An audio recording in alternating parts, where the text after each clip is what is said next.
Student, today we continue the chapter atoms and the molecules. In the previous video, we discussed on the Dalton's postulations. Today we discuss on the atoms and atomic mass, atomic number, so on. Let us start the chapter.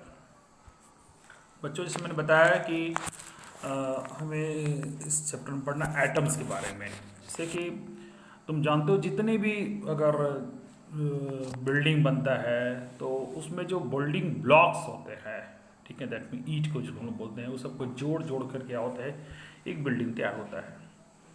चाहे जो भी building हो, जो भी बनाते हो, उसी तरह से सेम जस्ट उसी तरह से जितने भी मैटर्स है, जितने भी मैटर्स है वो सारे बटे होते हैं एटम से। यानी कहने का मतलब बिल्डिंग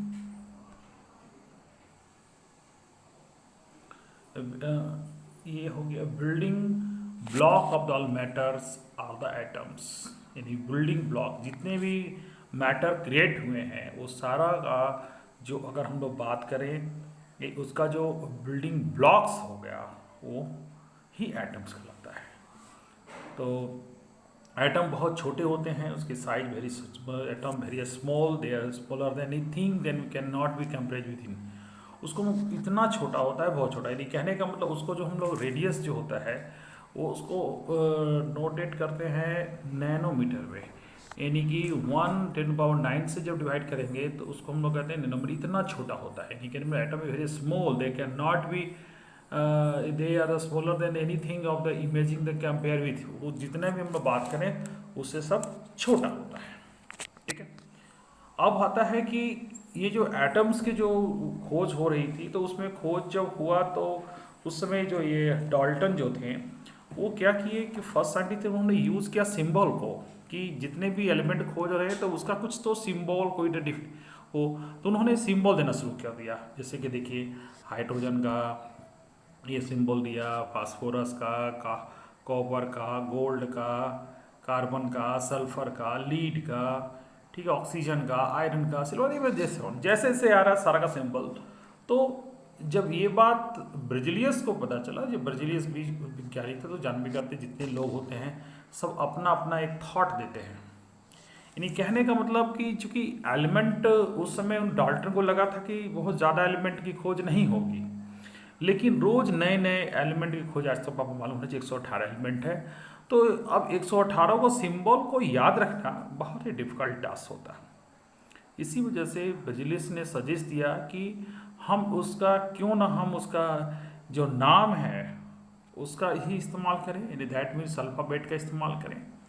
जिससे क्या होगा कि ये सिंबल का, जैसे कि होता है नाम याद है तो उसका पहला अक्षर हाइड्रोजन है तो हाइड्रोजन से एच से हाइड्रोजन हो गया, सी से कार्बन हो गया, ओ से ऑक्सीजन हो गया। दैट मीन इस तरह से वो बात हो गई कि अगर हम करें तो क्यों ना बढ़िया हो। तो इसकी वजह से फिर इसको भी एक्सेप्ट किया गया, और तब जाके ये जो मतलब आज जो मॉडर्न जो आप देख रहे हैं केमिस्ट्री, उसमें IUPAC का नाम बहुत इंपॉर्टेंट होता है, जिसका मतलब होता है international union of pure applied chemistry. ये इंटरनेशनल एक ऑर्गेनाइजेशंस है जो सारे जितने भी एलिमेंट है सारे का ऑल ओवर वर्ल्ड में एक जैसा नाम हो, तो ये इंटरनेशनल यूनियन का यही वर्क होता है। इसने जितने भी एलिमेंट खोज हो रहे हैं वर्ल्ड में, कहीं भी खोज हो रहे हैं, सारा का नामकरण इसी के द्वारा होता है। जिससे क्या होता है कि ऑल ओवर वर्ल्ड में हम उस एलिमेंट को उसी नाम से जानें। तो चूंकि जिस समय ये बात हो रही थी उस समय आपका ये जो उसमें ये आपका ये लैंग्वेज जो है क्या से बोलते हैं, उसका जो हम लोग जो इस्तेमाल जो करते थे उसमें लैटिन वर्ड का बहुत ज़्यादा इस्तेमाल होता था। तो इसी वजह से उस लैटिन वर्ड के चलते आप देखते होंगे कुछ कुछ जो कुछ का नाम जो है उसमें आप कन्फ्यूज़न पैदा होता है। तो उसका रीज़न वही होता है क्योंकि उसको हम लोग इंटरनेशनल जो लैंग्वेज है अमेरिकन उस पर, लेकिन लैटिन का लैंग्वेज में कुछ अलग था, ठीक है। तो जैसे कि हम लोग जो सिंबल का इस्तेमाल करते हैं एल्युमिनियम के लिए, आप देखिए इस चार्ट को देखिए, एल्युमिनियम का एल, और argon, beryllium, boron, calcium, carbon, cobalt, है ना। अब देखिए कॉपर, फ्लोरीन, गोल्ड का कुछ अलग है, आप गौर कीजिए, गोल्ड का कुछ अलग है, ठीक है। आयरन का कुछ अलग है, लीड का कुछ अलग है, मैग्नीशियम का, ठीक है। तो ये सब प्रॉब्लम क्यों हुआ, आप जब सबको जब गौर से देखिएगा तो ये सिंबल की जगह फिर क्या किया गया, इसका एक वर्ड सिंबल जो जो पहले जो फिगर बनाया हुआ सिंबल था उसके जगह इसका इस्तेमाल किया गया, तो कहीं कहीं उसका दिक्कत होता है। एक्चुअली में कारण क्या है, लेटिन में उसको फेरस कहते हैं आयरन को, इसीलिए उसका एफी नाम पड़ा, ठीक है। फेरम सॉरी कहते हैं, फेरम कहते हैं। सोडियम को नाइट्रिक कहते थे इससे, ठीक है। और जैसे कि ये जो आयरन को, जो आयरन है उसका इसका नाम था फेरम, इसके जगह Fe यूज़ किया जाता है। और नाइट्रोजन जो होता है, सोडियम जिसको बोलते हैं, वो Na है, उसका नाइट्रियम नाम था, इसी चलते उसको Na यूज़ किया जाता है। पोटासियम व कैलियम जिसको कहते हैं, इसकी वजह से उसका नाम जो है आपका के पड़ा।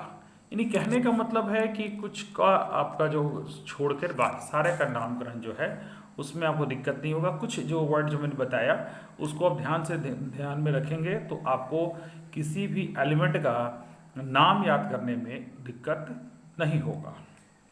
तो ये बात हो गई एटम्स के बारे में, एटम्स को कैसे उसका नामकरण किया उसके बारे में, ठीक है।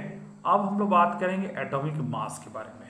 नहीं, मास के बारे में मतलब मास तो समझते हैं बेटा, मास मतलब होता ही है कि उसका जो वेट, तो जैसे कि आप ये बात अच्छी से जानते हैं कि कोई का भी वेट को नापने के लिए हम लोग क्या करते हैं कि एक बटखरे का इस्तेमाल करते हैं, ठीक है। तो उसी तरह से अब चूँकि एटम्स को जो वेट करने की बात हुई तो इसके लिए अब बटखरा या जो वेट जो जिसके कंपेरिजन जो हम इसको करेंगे उसके लिए फिर बात हुई, तो इन्होंने जो दिया था कि most recountable concept of Dalton atom theory posted by the atomic mass, according to him each element have the correct atomic mass, there could be explain the law of the constant proportion में जो इसके बाद किया गया है। तो इसको जो वेट जो होता है वो वेट को आईपीसी जो है आईपीसी उसे यू से यूनिट यूनिफाइड मास से नाम से उसको डिनोट किया था, इसको एमआईयू का भी कहते हैं, ठीक है। और तो फिर इसके लिए किया क्या गया, तो देखिए कि जैसे कि सबसे पहले हमने ये ऑक्सीजन का इस्तेमाल किया था इसको वेट के रूप में करने के लिए। Oxygen reacted with large number, इसका कारण दो रीजन था। ऑक्सीजन का करने का रीजन था, ऑक्सीजन का पहला रीजन था कि ऑक्सीजन जो ज़्यादातर कंबाइंड देखते हो, carbon dioxide, nitrogen oxide, sulphur dioxide, सब में ऑक्साइड का यूज़ होता है, ठीक है। तो the atomic react with the large number of the element to form the compound, the atomic mass of the unit keep the mass the most of the element the whole number, ठीक है। लेकिन उसके बावजूद भी 1961 में inversely adapted atomic mass by the carbon isotopes to the standard reference of measuring of the atomic mass. Atomic mass is the unit mass is equal to exact 1/12 of the mass of the one atom of the carbon. Relative mass of the all element have the found to respect of this carbon 12, यानी carbon का जो है उसका 1/12 यानी carbon का 1/12 जो हो एक यूनिट माना गया, और उसके जितने मल्टीप्लाई हो गए, यानी मान लेते कार्बन के ऑक्सीजन की बात करें तो अगर उसका 8 है, अगर 16 है, तो उसका रीज़न है कि वो इसके एन कार्बन का 1/12 का 16 गुना है, ठीक है। जैसे किलो में होता है ना कि अगर हम 1 किलो है तो उसके कितने मल्टीपल्स होंगे, उतना गुना उतना किलो होता है। कोई अगर 5 गुना उसका है तो उसको बोलते हैं 5 किलो वेट हुआ। उसी तरह से यहाँ जब 1/12 माना गया तो उसी के हिसाब से हमने क्या किया, सारे का उसको किया गया। द रिलेटिव मास इसको इस तरह से डिफाइन किया जाता है कि इसको समझने के लिए जैसे वो फिर से इसको डेफिनेशन याद कर लीजिएगा। Relative atomic mass is atomic mass is the define is the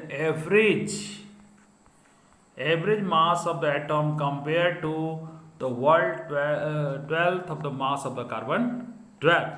तो उसी के आधार पर कार्बन का देखिए, हाइड्रोजन का अगर 1 है तो उसका रीजन क्या हुआ, 1 गुना होगा। कार्बन 12 है तो 12 गुना है, नाइट्रोजन का 14 गुना, ऑक्सीजन का 16, सोडियम का 23, मैग्नीशियम का 24, सल्फर का 32 और क्लोरीन का 30.5 और कैल्शियम का 40। इस तरह से हम कार्बन के जो आइसोटोप का C12 का जो यूनिट जो था 112 को इस्तेमाल करके हम सारे का एटॉमिक मास अभी आज जो हम लोग जो जानते हैं उसके उसी से जो रिलेटेड मतलब हम करके मतलब वेट करके सारा का नामकरण किया गया है। ठीक है, तो आज हमने बात किया एटम्स के बारे में और एटॉमिक मास के बारे में। हम लोग नेक्स्ट बार में हम लोग बात करेंगे मॉलिक्यूल्स के बारे में। तो आज की वीडियो में यहीं तक, मिलते हैं नेक्स्ट वीडियो में।